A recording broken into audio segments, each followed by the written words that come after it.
আহি উপস্থিত হৈছে ধলপুৰৰ ঘাটত জামুগুৰি বদতি ঘাটত বাৰিষা সমাগত বৰ্তমান সময়ত বানপীড়িত অঞ্চল এই বিশেষকৈ এই এলেকাটো বৰ্তমান আমি দেখিছোঁ যে অতি এটা ভয়ানক পৰিস্থিতি গ্ৰাস কৰি উঠিছে।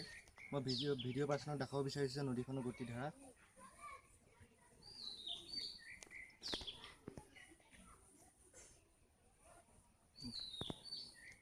বৰ্তমান ব্ৰহ্মপুত্ৰৰ বুকুত জাহ যাবলৈ ধৰিছে এঘৰ এঘৰকৈ বহুত ঘৰ মানুহ।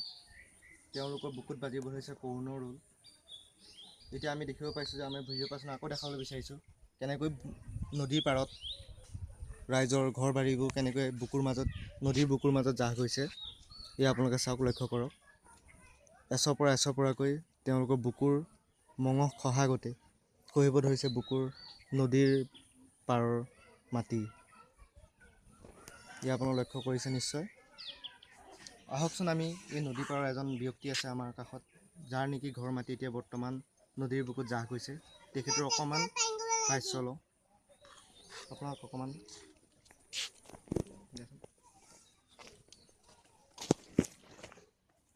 নমস্কাৰ, আপোনাক মই আমাৰ চেনেললৈ স্বাগতম জনাইছোঁ। বৰ্তমানতো এই নদী খহনীয়াত আপোনাৰ ঘৰ মাটি গৈছে। সেইটো আপোনাৰ অনুভৱ নোসোধোঁ, কিন্তু আপোনালোকে এতিয়া কি কৰিম বুলি ভাবিছে? কি কৰিম বুলি ভাবিছোঁ আৰু লাহে লাহে পিছলৈ গৈ আছোঁ। এনেই মাটি বাৰীটো নায়েই। থকা হ'লেতো আমি ক'ৰবাত বনালোঁহেঁতেন। এতিয়া এঘৰ দুঘৰকৈ কেইবাঘৰো গুচিয়ে গ'ল। কোনো চৰকাৰেও এতিয়ালৈকে খা খবৰ একো নাই। ইয়াত আপোনালোকৰ কাৰোবাৰ ওপৰত আক্ষেপ চৰকাৰ পক্ষে এটা মই আপোনাৰ কথা সুধিব বিচাৰিছোঁ। বাৰিষা কালত যেতিয়া চৰকাৰে যে তৎপৰ হয়, কিন্তু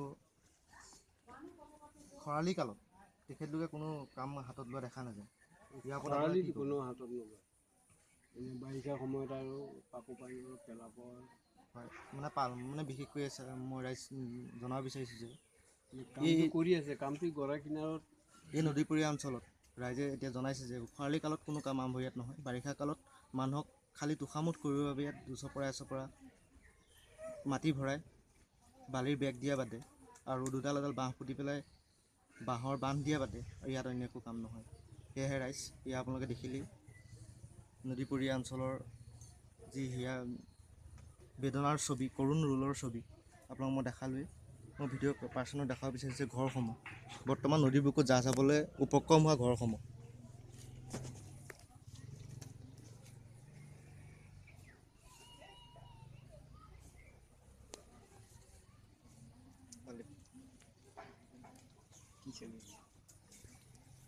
আপোনালোকৰ বৰ্তমান এতিয়া চৰকাৰৰ ফালৰ কিবা সাহায্য কিবা ঘোষণা কৰিছে নেকি? একো নাই।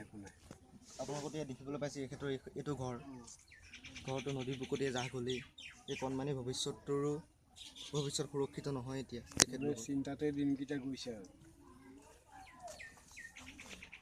ইয়াত চাওক, বৰ্তমান এখেতৰ এতিয়া যাৰ লগত আমি কথা পাইছোঁ তেখেতৰ ঘৰ মাটি জাহ গ'লেই বুলি ক'ব পাৰি। দেখিছে আপুনি এই কণমানিটো ভৱিষ্যত সুৰক্ষিত নহয়। এতিয়া ৰাইজ তাকে চাই আপোনালোকে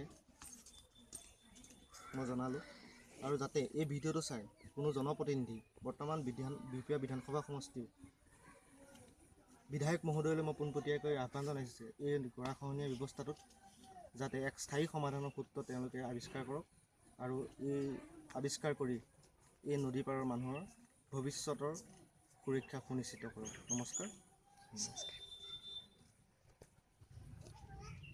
বন্ধুসকল, মই আজি দেখালোঁ ধলপুৰৰ জামুগুৰি হাটৰ এই কৰুণ দৃশ্য।